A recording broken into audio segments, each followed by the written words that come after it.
online streaming, maraming Pinoy ang madalang nang manood ng sine. Ang mga sinaunang sinehan noong dekada 80, tuluyan na nga bang mababaon sa remote?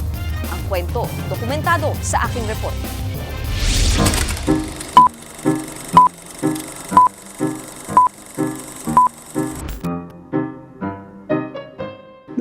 Nung araw na ang avenida ay parang Las Vegas. Malalaki yung karatula dyan, kumukuti-kutitap yan.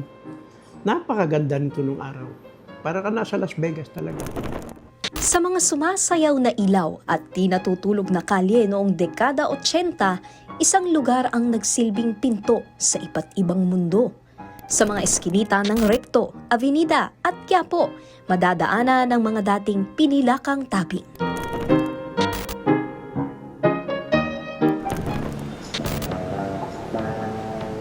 Dito mismo, sa isa sa mga huling standalone cinemas, naikwento sa atin ni Mr. Chavez, 4 na dekadang nagtrabaho sa sinehan ang dating karakter ng gusali. Anong klase po bang mga pelikula yung pinapalabas natin? Puro Tagalog. Sila FPJ po. FPJ, Dito Lapid, Anora Honor, Vilma Santos. Marami, napakalakas ng araw. Nakaka 30,000 kami na customer sa isang araw. Ngayon, wala na yata 100. Napakalayo. Puno yan hanggang fire exit ang tao rito ng araw. Punong-puno yan. Yung mga customer dito, hindi makapasok sa loob kasi sobrang puno. Naghihintay na lang dito sa loob. Lahat ng klase ng mga tao nandito. May mahirap, may middle class, may mayaman.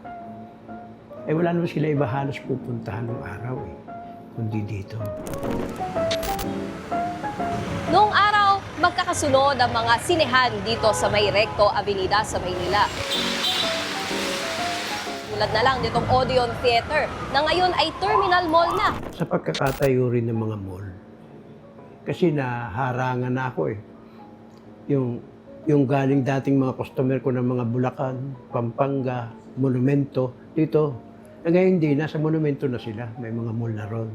Saka yung mga galing dito sa mga Tondo, mall dyan sa Divisoria. Lahat nung dadaanan ng tao papunta rito, harang na ng mga mall. Kayo po ba, Sir Chavez, hindi kayo nag-try na sumabay? Hindi na kami makakasabay.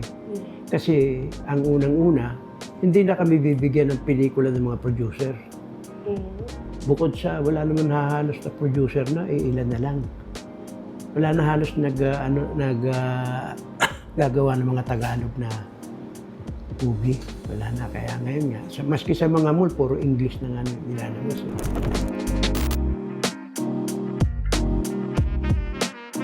Taiwan na akong Taiwan. Ngayon nyo lang matitikman ang tatak ng Panday. Walang himala. Naaalala niyo pa ba yung mga linyahan na yan? Dito yan sa teatro unang narinig at unang napanood. Dati puno, dati pinipilahan.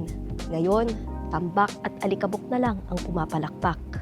Ironikong ang pinilakang tabing, ngayon ay kalawangin. Alam mo, ang problema kasi niyan, kaya yung mga producer nawawala, yung mga Filipino films niya, Tagalog. Kasalanan yan sa loob ng malalaking kumpanya. Minsan kasi lalabas kita pero ayoko may lalabas ka sa iba. Exclusive. Oo, exclusive. Ang nangyayari, pag hindi kilala ng gusto ang artista mo, hindi ka kukunin. Nung wala pang mall, naglalabas kami ng pelikula 1 buwan hanggang 2 buwan. Matagal. Kaya lahat ng pelikula na Tagalog noon, pumapasok sa amin. Marami mga isang pinakamalakas doon ang Kay FPJ. Leon at Tigre yata yung kay FPJ, si Nino Mulak at saka si FPJ. Naku po. Grabe yung pelikula na yun. Full pack ang sine. Saka yung unang pelikula ng Panday hanggang pangatlo, napakalakas ng pelikula na yun.